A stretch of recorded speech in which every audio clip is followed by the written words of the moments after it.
Well, Jim, thank you so much for the very kind introduction. Chuck, thank you. And thanks to all of you for giving the precious gift of your time and being here today. Is it great to be back in 3 dimensions again? Or I think a lot of us are zoomed out from the last year and a half plus, and it is such a privilege for me to be here and to be the first in-person speaker in about 20 months at this wonderful organization, the Santa Fe Council on International Relations. And I'm really honored to be here, Jim. Thank you so much for the gracious invitation and all the warm hospitality.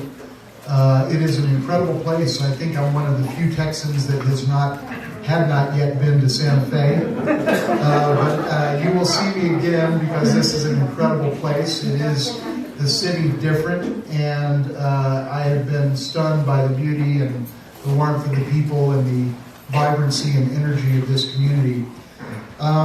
We meet at an interesting time in the U.S.-China relationship.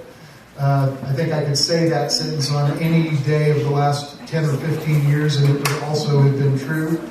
But we are in an interesting moment. I think the topic today of U.S.-China relations and what's at stake, and where is the relationship, where is it going, and what does it mean for America and for the world, is a very resonant topic, and one that, frankly, we could spend a lot of time and a few graduate courses going through in great detail, but I'll try to be uncharacteristically brief today by limiting my comments to about 25 or 30 minutes, and I have a feeling I'll get a few good reminders from my good friend Jim if I start to go too long over that.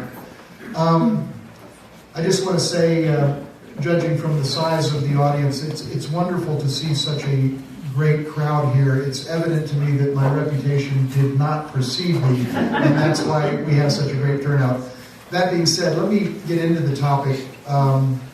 There's a lot to say, but what I really want to do is basically to talk a little bit about where the relationship is now by way of setting the scene and setting the backdrop for this discussion and for what will be the most interesting part of the discussion, which is the questions and the comments that you will have and the discussion that we'll have together. But kind of saying, where are we right now in the relationship? And then on that basis, to say a little bit about the sources of both continuity and change as we transition from the Trump administration to the Biden administration, which has now been in office just over 9 months. And there are elements of continuity in U.S. policy toward China that we can see very clearly. There are also some elements of change, and I want to talk about those partly because they're a little less visible and evident than the sources of and elements of continuity. And then on that basis, I want to just say a few words about what I regard as the 7 big issues in the U.S.-China relationship that are really at the epicenter of all the contentiousness and stress and disagreement and really turbulence in the relationship that we have today. I think if you boil it down, the bottom line is there's about 7 issues that are very profound issues, and I'll say a little bit more about this in a bit, for the most part are largely irreconcilable issues in the relationship, and they create some structural turbulence that's going to be with us for a long time. So that's what I want to do. When I conclude, we'll have breakfast in the morning because I think it's going to take about that long to get through that realistically, but I will try to give you the short version. Let me start by just saying, where are we right now in the relationship? Bottom line, we're in a very difficult and strained place. U.S.-China relations are today nearly 50 years after the Nixon visit of 1972 and almost exactly 50 years after the Kissinger visit that set up that visit, which Kissinger's visit was in the summer of 71. We're kind of at the 50-year mark of the United States starting to re-engage China. And we are at the low water mark since that time of the U.S.-China relationship in the modern era. By pretty much any metric that you would want to use and that would be meaningful, this relationship is more challenged and more strained today than it has been in the last 50 years. The rhetoric has been tough. The tonality has been harsh, in some cases kind of over the top, certainly on our side, and a number of cases on the Chinese side. There's been very little progress on almost any issue on the bilateral agenda. And the level of trust, I think, is truly at an all-time low subsequent to the 1970s. I would say we trusted each other more in 1974 than we do in the year 2021, just to be specific about it. And it's arguably going down even from where we are now. So it is in a difficult place. The U.S.-China relationship is in a difficult place, and I think that's a bad thing for the United States. I think it's a bad thing for China. It's certainly a bad thing for the relationship, but even more fundamentally, it's a bad thing for the world. With that being said, let me talk a little bit about, and I'll try to be brief here, a little bit about the sources of both continuity and change as we've transitioned from the preceding administration to the current administration. And I just want to point to 4 elements of continuity and 4 elements of change. And I think they help tell the story of, where we're going in the relationship as viewed through a United States lens. Let me hasten to add something that I often do point out when I do talks, and that is I'm coming at this very consciously from an American perspective, and I'm aware of that. And I'm also very well aware that if a good Chinese friend of mine were to come up and speak about the U.S.-China relationship, or shall we say the China-U.S. relationship, from the perspective of a Chinese national, that individual's perspective on a lot of these issues would be very different. As a matter of fact, that individual's perspective as to what issues are legitimately considered issues in the bilateral relationship would be different, to say nothing of the actual positions on the issues. So I know that I'm sharing an American perspective, and I'm cognizant of that, and if a Chinese friend were up here speaking, he or she would speak about these issues in a somewhat different way. That being said, let me share what I see as we've transitioned from the one administration to the other. So first, the sources of continuity. The Trump administration believed that, first of all, whatever it was that the United States was doing relative to our approach to China prior to the Trump administration coming into office was not working. That was the fundamental starting point of the Trump administration as it looked at the issue of China. Whatever it was we were doing, it wasn't working for America. That was the view. That was the view that President Trump, candidate Trump, President Trump, and the Trump administration had. That is also the view that the Biden administration has. So that's source of continuity number one. The Biden administration essentially embraces the Trump administration's fundamental assessment that the old way of doing things, dating back to the Obama administration, George W. Bush, Clinton, George H.W. Bush, Reagan, and others, that those approaches were no longer working, or that they were never working in the first place. So the Biden administration shares that fundamental view. That's the first thing. The second point that I would make in terms of continuity is that if you had to take one word and summarize the basic mindset of the Trump administration with respect to China and what the desired end state was, the word would be reciprocity. Reciprocity was the principal theme, and I would say the through line of what the United States hoped to achieve relative to China. And to put it more specifically and concretely, think about it in terms of the U.S.-China trade and economic and commercial and investment relationship. The United States wanted to, and still wants to, and I think very appropriately so, have a much greater degree of reciprocity in the trade relationship than we have historically had, and that we currently have even today, even after 3.5 years of the trade war, etc., which I'll talk more about briefly in a little bit. So the idea is, of the Trump administration, if they're doing it to us, we're going to do it to them. And in a sense, as I'll maybe elaborate here in a second, the Trump administration was not so concerned as to whether in our mimicking of Chinese actions, whether we were doing things that comported with our own laws, values, norms, and traditional approaches. The basic idea was, you do it to me, I will do it back to you. And that was the idea, so reciprocity. The Biden administration also embraces the idea of reciprocity. There'll be a little distinction here, which I'll talk about when I talk about sources of divergence or change. But the Biden administration basically accepts the premise that we have an asymmetrical relationship, one that lacks reciprocity in important ways, particularly in the trade area. Namely, just to be clear, our markets are much more open to Chinese goods and services than Chinese markets are to U.S. goods and services, and that is certainly true. It's true even today. And so therefore, the Biden administration also believes, yes, let's emphasize reciprocity, let's get to a more reciprocal place in this relationship. That's the second source of continuity. The third source of continuity is the idea that the Trump administration had, which was also central to its overall mindset about China, and that is the idea that China was and is the single most formidable national competitor to the United States that we face. In fact, as I'll point out in a minute, the Trump administration actually went further than that. But at a minimum, the Trump administration framed China as the single most consequential competitor.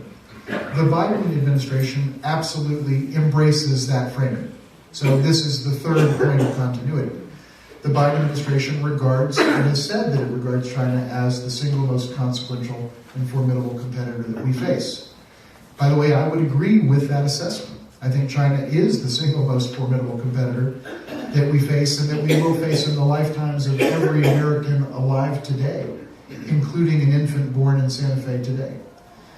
And so in this regard, too, the Biden administration accepts the basic premise of the Trump administration.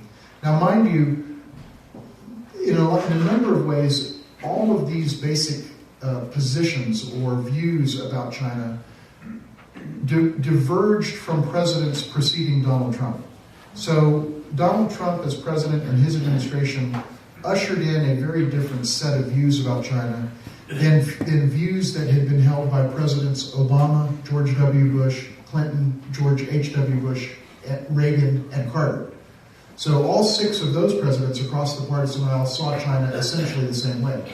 Trump saw China differently in certain important respects, and what I'm saying is that Biden is embracing those differences and diverging from all previous presidents prior to Trump in many ways. The final point, the fourth point of continuity, is in the legislative and regulatory context that exists around China in this country. So during the Trump years, through acts of Congress that in most cases, or I think every case, were signed by the president, and I don't think there was a case of a veto ever being overridden on this set of issues, Congress and the president acted to adopt legislation and sign into law laws that related directly to China and that sought to address some of the perceived challenges that China posed to the United States. And so a number of laws came on the book, actually many, many laws came on the books that were either directly or indirectly very related to China, including, for example, just to name a couple of specific examples, but there are probably scores that I could name.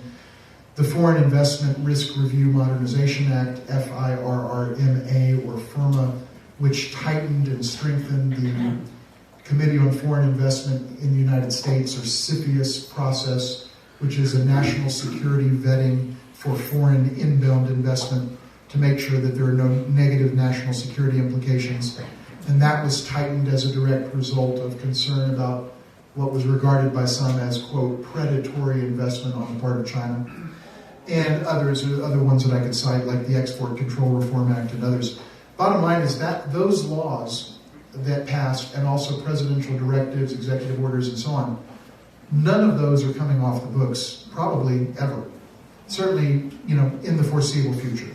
So the laws that came on the books, the presidential directives, the executive orders that were issued relative to China, they're here to stay. And that is a source of continuity. In a number of cases, it would be possible, certainly with respect to executive orders, for President Biden to undo an executive order by virtue of his inherent constitutional authority as president. But he's chosen not to do that for whatever set of reasons, and as a result, we see continuity. So those are the main areas where we actually see what I would regard as a kind of carrying on of Trump policies and the Trump administration mindset in the Biden administration, at least 9 months into the administration, and recognizing there's still a long way to go. But where we are today, we see a lot of continuity. Let me speak briefly about the changes that we've seen. In some ways, they're less obvious than the elements of continuity. And so I want to say a little bit about them, because it would be easy to, and this will sound really weird, and I understand that, with respect to the U.S. approach to China, it would be easy to see the Biden first term as essentially a Trump second term. And it would not be unfair to frame it that way for the most part. But there are some really significant differences, even if they're a little bit more subtle. So a few differences, maybe 5 actually, that I want to go through. And one of them is that whereas it is absolutely true that the Biden administration frames China very explicitly as the most formidable national competitor, it does not frame China as the enemy of our nation. And that is a really important distinction, because as I hinted at a little bit earlier, not only did the Trump administration regard China as a competitor, it in effect, regarded China as the mortal enemy of America. And this is a real departure from all previous policy of presidents and administrations of both parties, going back to Richard Nixon. No president has, up until Trump, has regarded China as the enemy of our nation, in effect. But if you look at the things that Trump said and the things that Secretary Pompeo and others said, there's no question that that was the framing. The Biden administration has pulled back from that very, very explicitly. And in fact, when the current Secretary of State, Tony Blinken, was testifying in his confirmation hearings, he listed Russia and North Korea and Iran as, in a sense, adversaries of the United States, but pointedly did not use the same term to describe China, but instead used the term competitor, drawing a very specific and clear distinction between Russia, North Korea, and Iran on the one hand, and China on the other. And a lot of other comments that have been made by the President, Secretary of State, and many others make it clear that there's a rejection of the notion that China is the enemy. That's a big difference. It's a semantic difference, but it's also a fundamental difference because it bears on policy. When you believe a country is an enemy, you prepare for eventualities that relate to enemies. And eventualities that relate to enemies essentially is war. I mean, an enemy is a country you fight wars with. A competitor is a country you compete with. And there is a big difference semantically, but there's a big difference in the policies you embrace if you frame countries in one or the other of those two ways. The second area of change is with respect to the area of reciprocity. Indeed, the Biden administration embraces the notion that we should seek reciprocity as a general rule, as I said earlier. But the difference is that the Biden administration doesn't seem to believe in reciprocity at all costs. It is engaging in something that it's a term I coined, that I call smart reciprocity, which is the idea of basically, and these are my words, but describing what I think is a more nuanced approach. It's the idea of let's seek reciprocity where it is actually in the United States' interest to have reciprocity.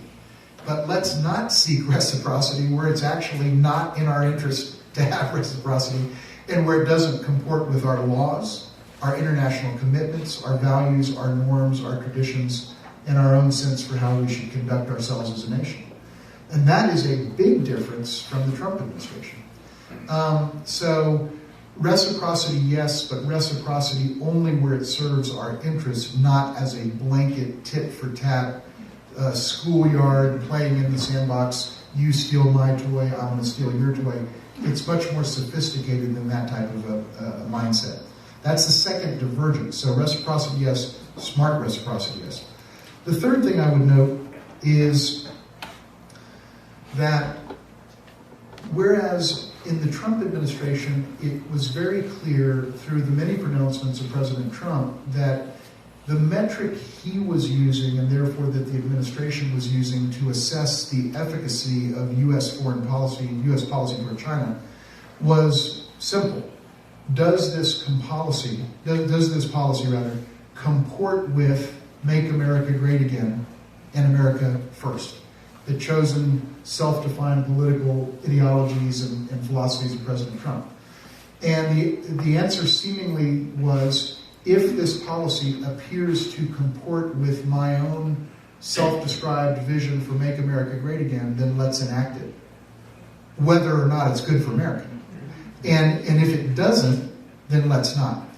And that may, whereas and I'll give you an example of that in a second, but the Biden administration, I think, fundamentally calibrates and uses as a metric when it comes to assessing the efficacy of our policy toward China, national interests rather than fidelity to a particular political ideology.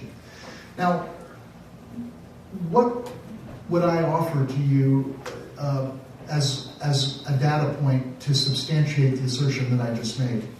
And I'm gonna say right here something that may need to be said. I am very old-fashioned, and I do believe that when you make an assertion, you should have a factual basis for that assertion. That's not something that we see too much of in this country anymore, but I have to say that's something that's important to me. So let me offer a piece of factual information to substantiate what I just said. So Donald Trump, as we all know, relied on the tool of tariffs. In fact, he referred to himself proudly in his own tweet as Tariff Man. That was what President Trump referred to himself as. And Tariff Man relied on tariffs to lower the deficit and to get China to change all its trade policies and so forth and so on.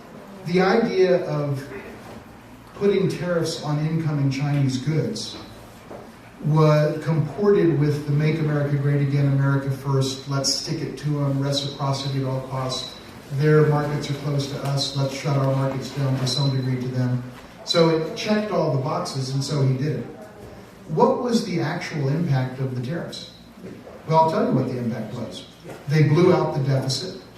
Donald Trump ended up with the highest average annual merchandise deficit with China of any president in American history, 17% above Barack Obama's average number, and 100% above George W. Bush's average number. And yet he regarded those as failed policies because the deficits were too large. He outperformed them by 17% as a result of the tariffs. 250,000 Americans put out of work. Tens of thousands of American factory workers put out of work. The U.S. trade deficit with the world reaching record levels, number 1, number 2, and number 3 in the history of the United States, dating back to 1776. He took the U.S. Agricultural surplus that we'd had with China for 25 years, and doing the unthinkable, turned it into a deficit for the first time in a generation. Something that no one even thought was possible.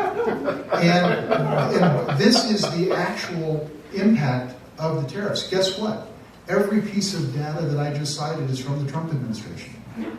Every single piece of every number I gave you is from the Trump administration. They reported it on their way out in January and then later in February of this year. So whether the tariffs serve the national interest, there's no question. They hurt America. They hurt America first, hurt America worst. No question about it. But they comported with the ideology, and therefore they're still on the books. Now, I'll talk about the Biden administration's approach in a second. But what I want to say here is that the emphasis was on fidelity to an ideology, not to the national interest.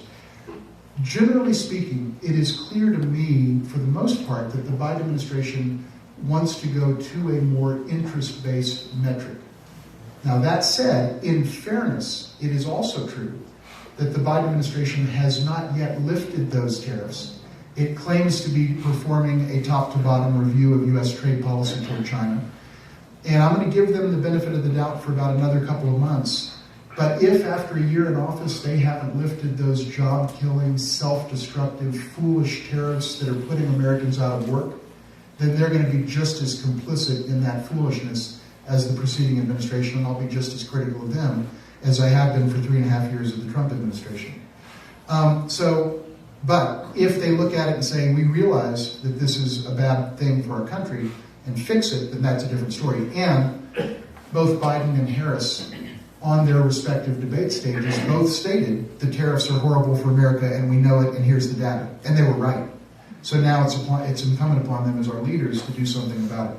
Last point that I'll make is that the style certainly of how we approach China rhetorically and diplomatically has changed a lot under this president.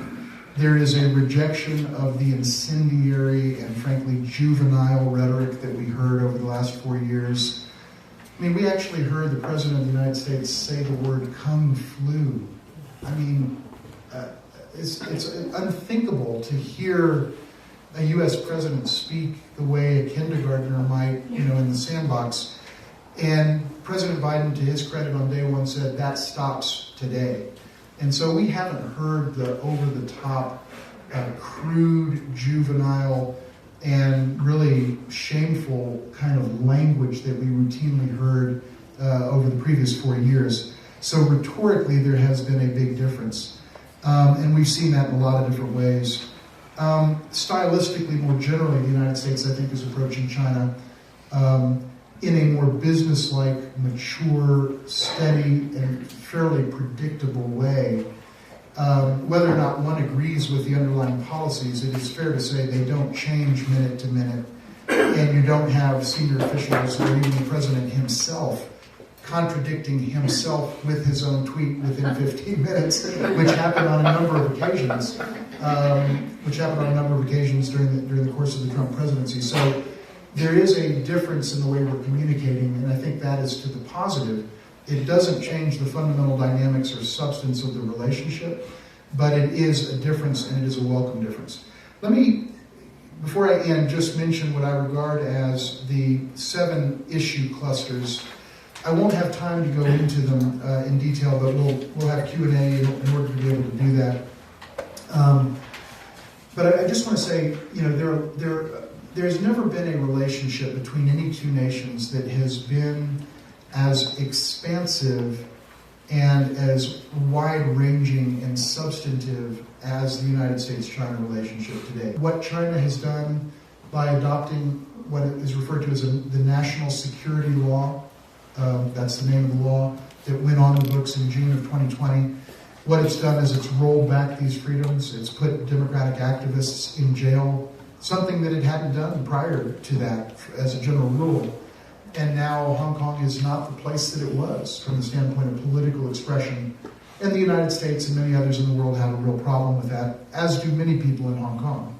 So that's an issue. That exploded onto the agenda in earnest really in June of 2020 and has been an agenda item since, certainly from a U.S. standpoint. Let me also note, some of the issues that we in the United States think of as issues, the Chinese don't regard as being properly on the bilateral agenda. They don't accept that it is an issue in the relationship because they don't accept that the United States has any legitimate stake in the issue. And I understand that. But from an American vantage, this is a big issue. The second thing I would cite, again going back chronologically, is COVID-19. And by the way, I got special dispensation not to wear a mask while speaking, etc. So I asked about that, and I want to be respectful of all the rules. But Jim said that I could go without the mask. So I'm doing that right now at a safe distance, I hope, from everybody. But COVID-19 was a huge, huge trust drainer in the U.S.-China relationship. And I've said publicly and said many times, including in the Chinese media, that China botched its early handling of COVID-19. No ifs, ands, or buts. They blew it. They made some significant and serious mistakes in the earliest response to the disease back in late 2019 and the first weeks of 2020.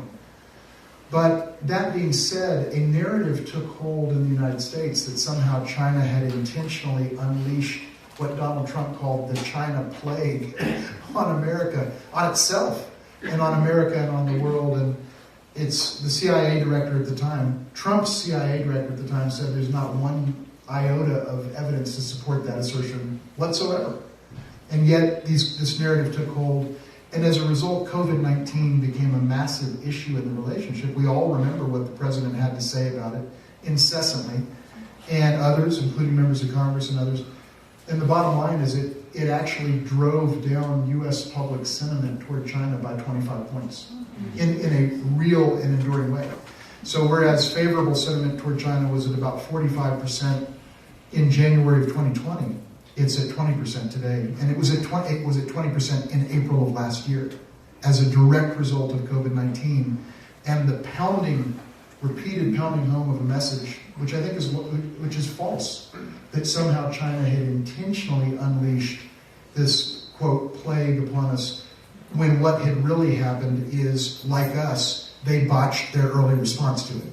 And that's a problem, but that's a different problem. So COVID-19 is a big issue right now. Trade, third issue, I won't dwell on it. It remains unresolved. 3.5 years of tariffs have done quite literally absolutely nothing to change any Chinese behavior whatsoever. What it has done is thrown 250,000 Americans out of work, blown out our deficit, and so forth and so on. But it's done nothing to achieve its stated aims. And yet, on the other side of the equation, it is absolutely true that China engages in some really unfair trade practices that violate its commitments under WTO and various other things.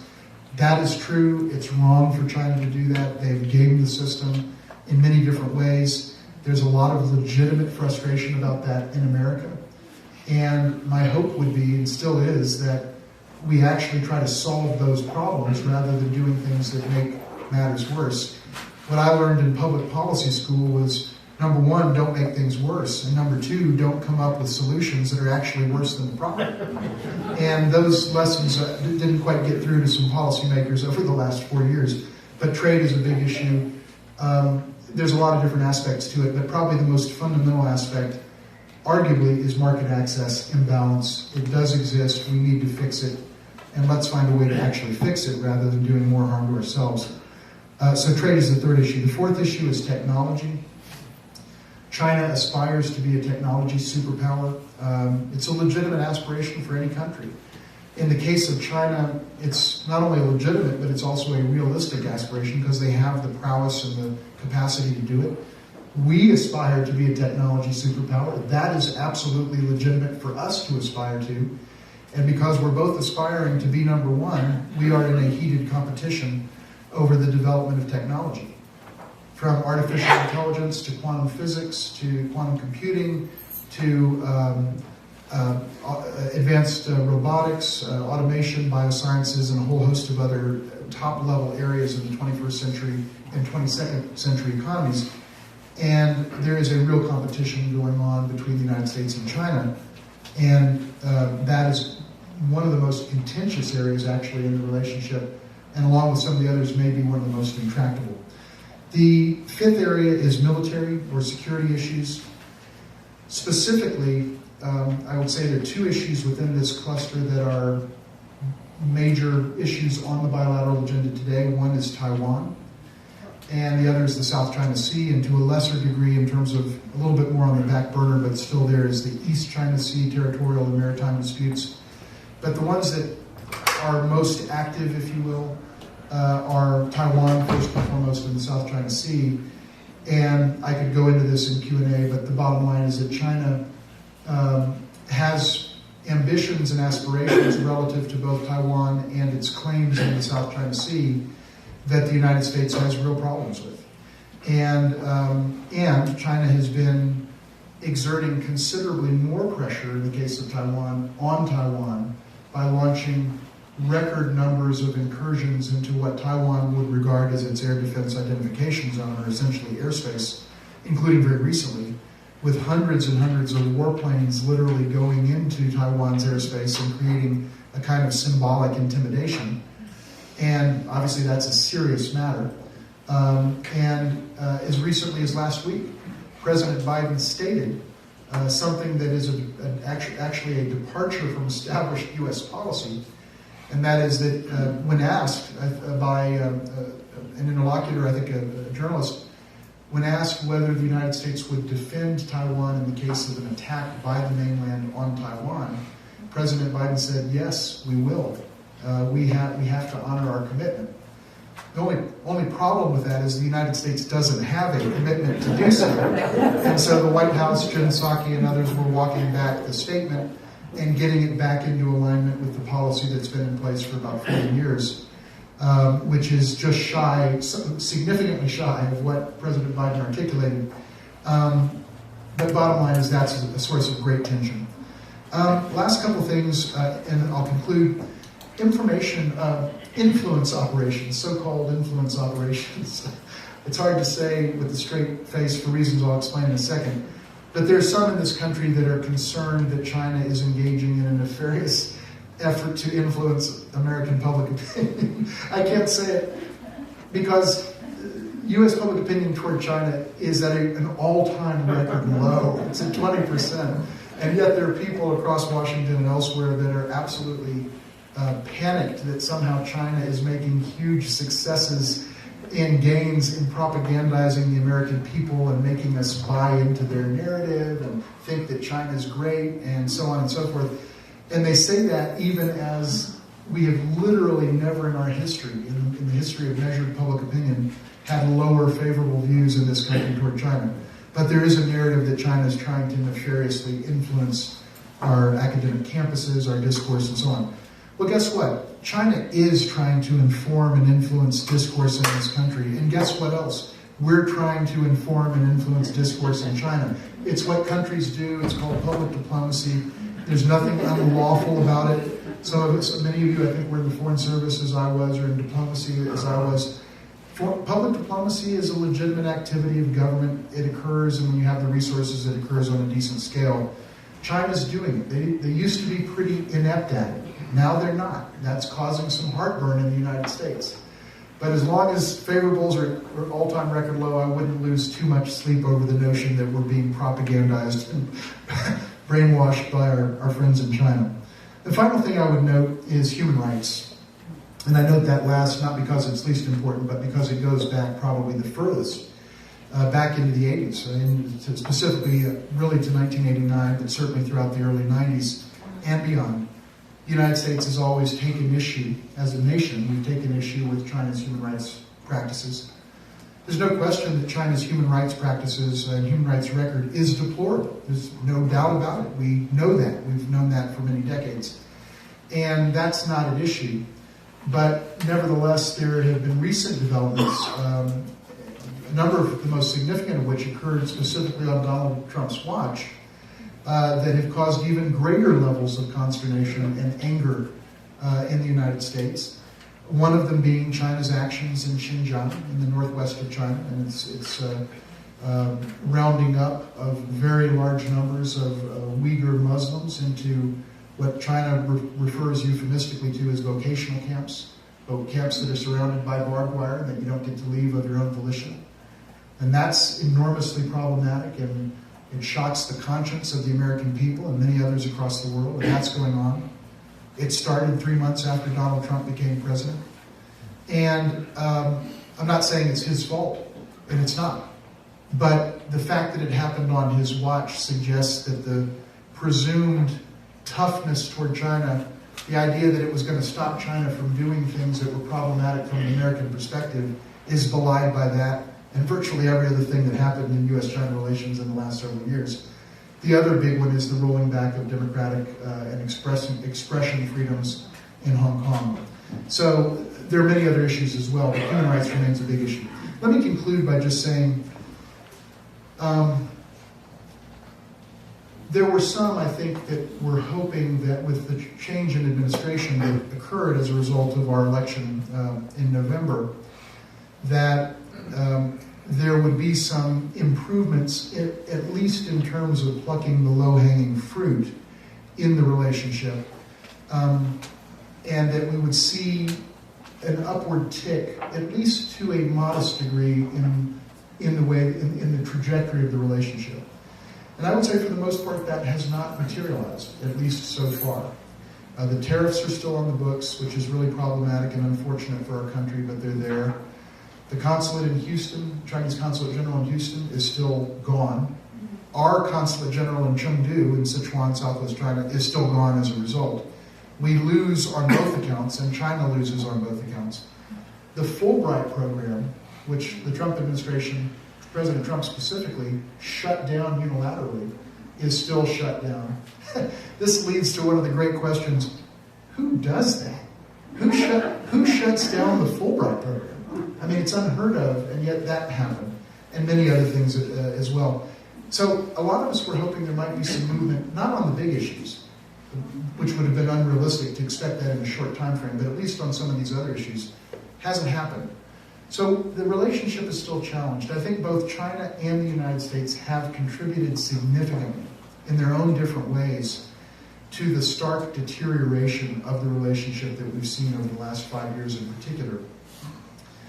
A lot of Chinese tend to think it's only the fault of the United States, and I disagree with that. It is also the fault of China for a number of the things that it's done and a number of ways that it's poured gasoline on the flames. But it is also true that we, the United States, bear significant responsibility as well. Because that is so, I think both sides have a responsibility to do what they can to get this relationship back on track, not because it's the warm and fuzzy thing to do, not because it's an altruistic thing to do, but because it's in the interests of both countries to have a relationship that is functional, constructive, results-oriented, mutually beneficial, and politically sustainable. That's a good thing for America. It's a good thing for China, it's a good thing for the Asia-Pacific, and it's a good thing for the world. And we at the George H.W. Bush Foundation for U.S.-China Relations seek to advance that vision. And I'm so grateful for this opportunity, thanks to Jim and the Santa Fe Council on International Relations, to share these thoughts with you. Thank you so much.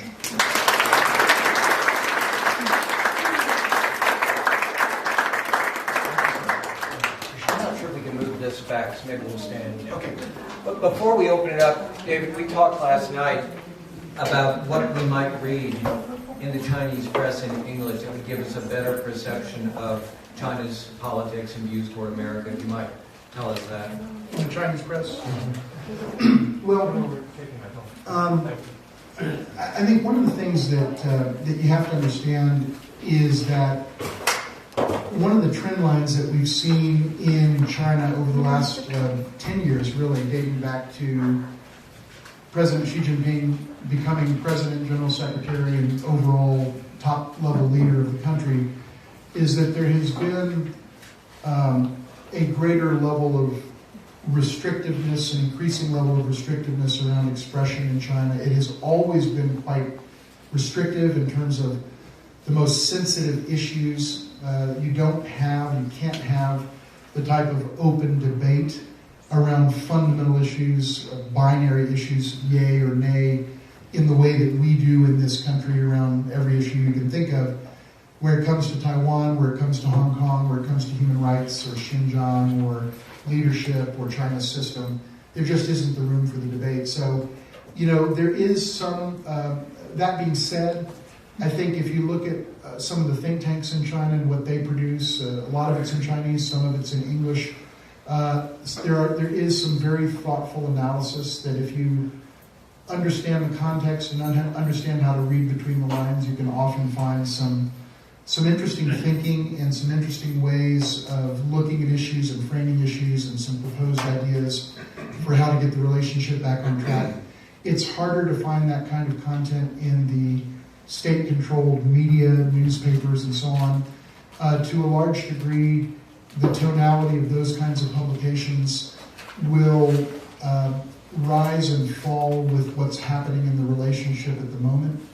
And so if you hear a set of incendiary comments from the United States, the next day you'll see a set of similarly incendiary comments, comparable comments, coming out of the state media, not from the Ministry of Foreign Affairs, lectern necessarily, but from the media by way of kind of matching the tonality and keeping things at a symmetrical level. So, most of the best analysis that I've seen is produced by some of the best thinkers in the United States and Australia and elsewhere, folks who are thinking and writing in environments in which they can really lay out their thoughts in a way that is uncensored and that gets to the heart of the matter. And I could certainly share recommendations, but certainly Brookings produces some great reports, the Council on Foreign Relations, sometimes in congressional testimony, some of the experts that speak. There's a number of different things that I would point to, as well as books and various other articles. But to find that level of analysis in China, you have to know where to look and you have to recognize that it's a different context. Susan, I'm worried that people may not be able to see if we sit down on this side. Is that true? Yeah. So I'll sit down. Questions from you? Go ahead, sir. Well, you talked about trade, but the flip side of trade is foreign direct investment. Yeah. And my buddies on Wall Street, there's a big debate going on. One debate is you invest in China because it's still a giant country, rising consumer middle class, great opportunity to make money. And on the flip side, there's no real rule of law, and the party is supreme, and you don't know what, like, they stopped, video games stopped for kids, all kinds of rules changed for education. So the question is on which side do you come down? Is the party supreme, and it's really a real problem with foreign direct or securities investment, or it's still a place to invest? Well, I'll tell you where I come down personally, basically, in answer to your question, yes, invest. Yes, think about China as a country that is going to be immensely important in the global economy and to the American economy going forward as far as the eye can see, for decades and decades to come. It is also true that the party is supreme. There is no question about that. It is not a country in which the rule of law, as we understand the construct, governs. The party is absolutely rules the country and governs the country. And that is absolutely true. But it is also true that even within that political context, U.S. companies can and do successfully operate, make money, deliver value to their shareholders, and in many ways succeed. Could the market be more open? Absolutely, and I hope it will be. And I hope that our friends in China open their markets to something approximating the same degree that America's markets have historically been open to Chinese goods and services. And over the years, we have successfully exported as a nation more and more goods and services to China. The number was going up, and I think overall is still on an upward trend line. But there's room for improvement in terms of the Chinese policy landscape so that we can trade on a fairer playing field, a more level playing field. It's not as level as it could be, but the question I always ask audiences, and I'm going to go on a limb and guess that a few of you in this room have a 401k account and retirement accounts. Where was your account in 1971? And where is it in the year 2021? And if you think that investing in China and trading with China hasn't benefited our nation, then I would beg to differ. The extraordinary prosperity that's been generated in the United States to a significant, and I would say disproportionate degree, has been tethered to our ability to increasingly engage China economically and from a trade standpoint. Are there problems? Yes. Does China game the system and do some things that are problematic? Yes. Do we as a nation sometimes do anything that's problematic even in the trade area? Absolutely. The WTO ruled every one of the Trump tariffs from 2018 on to be illegal under the WTO, which they are, by the way. And we say that we adhere to the rules of the WTO, which we essentially created, and yet our own policies completely flout the international rules that we ask China to uphold. That being said, it was a tit-for-tat measure, as I explained earlier. But even with all of that, everyone has gained. And I want to say one other thing, and sorry for the long-winded answer, but I want to say one other thing. The notion that, I'm going to say something, the most controversial comment that I will make today, and I recognize that this is being videoed, etc., but I'll still make it anyway. I am pro-globalization, full stop, period. You know why? Because globalization makes the pie bigger for everybody. Globalization didn't fail. What failed was the domestic policy response to the prosperity that globalization in fact generated. And the problem was a domestic political problem where a significant swath of the population of many of the voting publics of many countries felt they weren't getting a fair shake. But it wasn't globalization's fault. It was a problem with domestic policy and politicians not being sufficiently responsive to the needs of their constituents. Globalization did what it was supposed to do. It's still doing what it's supposed to do. Comparative advantage actually works. It makes the pie bigger. And the notion that we should get away from that or not invest or not go to the cheapest producer and so on is an economic fallacy that will lead to a reduction in our nation's prosperity. But then again, I believe in the market, not central planning. And so I think that's where we need to get back to. But yes, invest in China. And the last thing I'll say is this. And invest in America, and invest in any economy, in any country, in any company that you think is going to be prosperous. I mean, that's what it's all about. But I'll say this. Every voice in Congress that has come out and said, let's decouple from China, China has stolen our jobs, China has taken manufacturing away from America.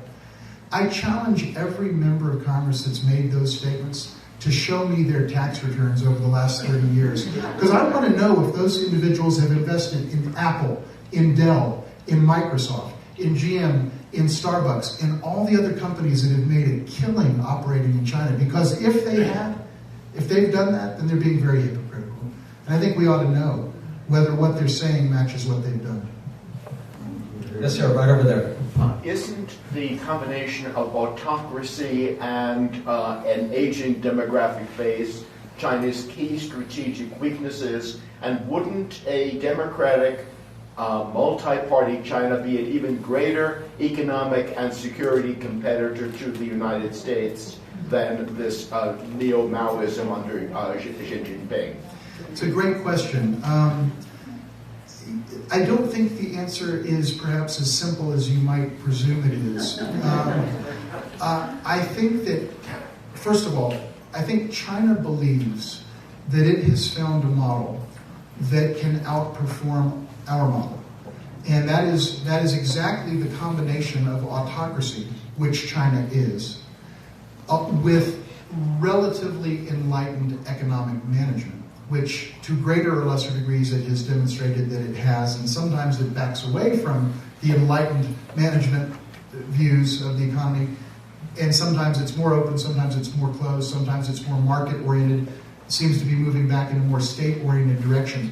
But I think that China believes, the Chinese leadership believes, that the combination of political autocracy with enlightened economic management that gives some significant play to the market, but still allows for significant national initiatives and industrial policy that take the country in a direction consciously that it wants to go, that they think that recipe is a winning recipe.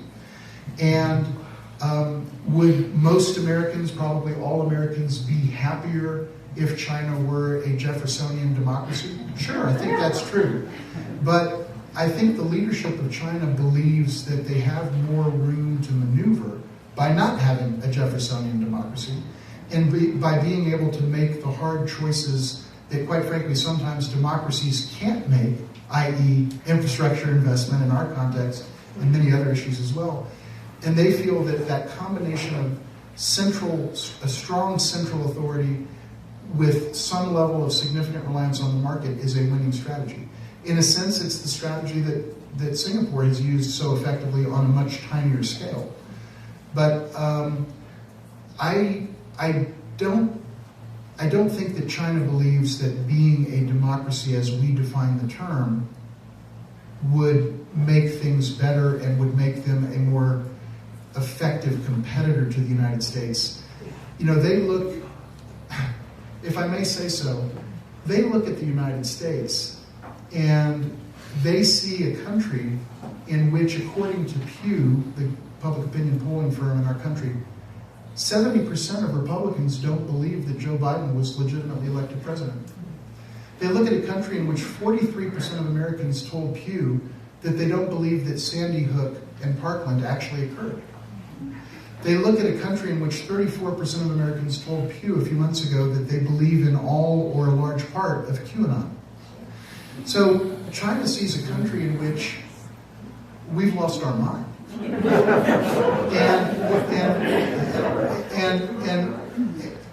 And they're going to take lessons from us about how to successfully compete against us. So the last thing I would say here is the gravest threat that we face in America today is the untethering of political and public policy discourse from factual reality. And unless and until we rectify that, we will never outcompete China, and we will never solve the problems on our national agenda. Because the problems are real, we've got to get real. Ma'am, do you have a question? Okay, right over here. There were reports in the press this morning about China and Russia doing joint naval operations around Japan, which is not surprising because it's along Japan. But we don't hear much about China and Russian cooperation. Can you comment on the implications of that? Yes, thank you. And I saw that report. You know, one of the things that's happened in recent years is that through the kind of the tough policies, quote unquote, that have been adopted, the very adversarial tone that we've embraced in our communications around China, both in the executive branch, the legislative branch, and so on, it's pushed China away, it's pushed the Chinese public away from us to a significant degree. It's actually galvanized Chinese support for its own leadership in a way that we hadn't seen in quite some time. And it has, to your question, catalyzed to a degree, a deepening of China's relations with other countries that it didn't necessarily have all that close relations with some years ago, Russia being a case in point. Do I worry about a so-called China-Russia axis or alliance, or that somehow we'll be facing both of them in World War III? I don't worry about it for a variety of reasons, but mainly because there are some real impediments to the long-term development of China-Russia relations. There's some tensions and issues there that are deep-seated. That being said, it is true that China and Russia are now collaborating to a degree that they weren't some years ago. And we have to think about that and be sure that we want to do what we're doing, because we have to recognize what we're doing will lead to certain other things. What it has led to, among other things, is China, feeling that it needs to work with other countries to counterbalance what it sees as an increasingly aggressive and adversarial United States. And these China-Russia exercises are a manifestation of that tendency. That being said, I don't go to bed at night worrying that somehow the two of those countries are going to gang up on the United States and so on and so forth. But we have to understand that to a large degree, when we choose to frame things in highly adversarial terms, these kinds of developments are going to occur. And by the way, let me also note that it was about a year ago that a major Western public opinion firm polled publics in 12 nations, 11 NATO allies of the United States and Japan. So 11 NATO Western democracy allies and Japan. In every one of the 12 countries, every single one, and this is on the record and you can look it up, Xi Jinping had higher favorables than Donald Trump in the publics of our NATO allies in Japan. Now, some would say, well, that was then, this is now, or that was affected by America's botched early handling of COVID-19. But the numbers are what they are. I mean, it's stunning that that would be so. My point being, we're driving China in different ways into the arms of others, and I don't think that's good for our nation. I'm going to go to my interim boss, Ambassador Vicki Huddleston, and we'll over here. David, thank you. That was really a wonderful presentation. The part that I really focused on is the comparison of the Trump-Biden policies, which I find very discouraging. And it just isn't China, as you probably well know, because I care a lot about Cuba. Cuba is another one that falls in that ideological Trump-Biden zone. So I wanted to say two things in the question. It seems to me that the longer Biden waits, the harder it gets to lift those tariffs because of Taiwan, because of the Uyghurs, etc. It's the same thing on Cuba because the human rights doesn't get any better, right? So why? Why has Biden done it? I mean, is it the midterms? Is it 2024? Is it the Senate, Menendez? And who is behind the Biden-China policy? Yeah, that's a great question. Thank you so much for asking that. So a couple of things. One, I agree completely with your analysis that the Band-Aid gets harder to pull off the longer that it sits there. And for exactly the reasons that you mentioned, China then does something else that we view as problematic. And then another thing, and then another thing. It would have been, in my judgment, the right thing to do from a policy standpoint and an American interest standpoint on day one, January 20th, to simply say, I hereby rescind all of the tariffs unilaterally, because doing that will actually help America, whether or not China does anything. If China doesn't remove its tariffs, it's hurting itself more than it's hurting us.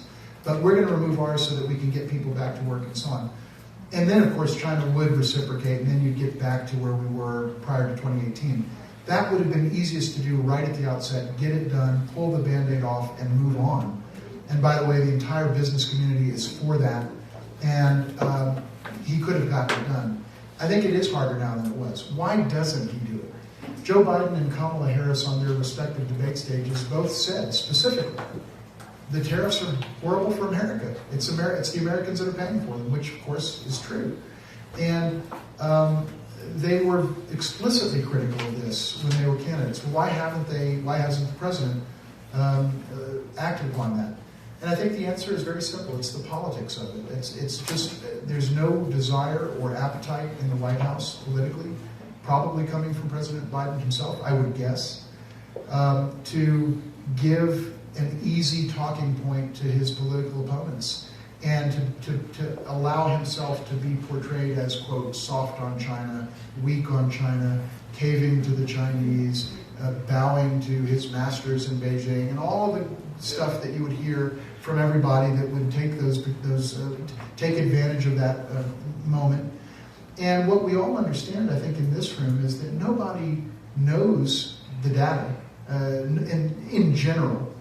And nobody cares even when they know it. And we've gotten down this path of alternative facts in this nation so far down the path of that we've lost sight of facts and why facts matter in public policy discourse. And so anyone can come up here and say what I've said, that by every metric that we could possibly use, the tariffs are horrible for America. Everyone knows that. Nobody seems to care. And so I personally think that Biden looks at that and says, I don't gain much because I'm going to get hit with this. I'm going to get hit with it. Our party's going to get hit with it in the midterms. We're going to get hit with it hard for the 2024 election. And I don't want to spend political capital on it. And I think it just boils down to that. But the difference between Biden and Trump is that Biden knows better. He understands that these are horrible for America. He understands that it's us that's paying for them. He actually knows that. He said it. Kamala Harris understands it.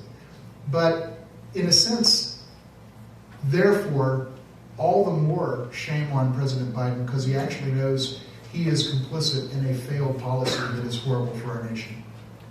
David, we'll have about 12 more minutes, so I'm going to ask you, with all due respect, to keep your answers to 2 to 3 minutes. And yes, ma'am. Yes, hi. So, will we do anything? What exactly do you expect she to do? And will we do anything? And whatever happened to one country, two systems? Yeah, great questions. Okay, there's a couple of different things, and I'll try to be brief. I think for Taiwan, you take 4 minutes. Okay, thank you. Thank you very much. As a matter of declared doctrine, China believes that Taiwan is a part of China, and China wants to effect reunification with Taiwan by any means necessary, preferably by peaceful means, but if necessary, by non-peaceful means. That is the declared and open position of China. Given that that is the position of China, the interesting question arises, well, why don't they take over Taiwan today? Why didn't they do it yesterday or the day before? And it boils down to, I think, an inarguable truth. And that is that if the Chinese leadership believed that the benefits of taking over Taiwan outweighed the costs, by definition, they would do it. And what I conclude from the fact that they haven't done it since, for decades and decades, since 1949, is that they don't think that the benefits outweigh the costs.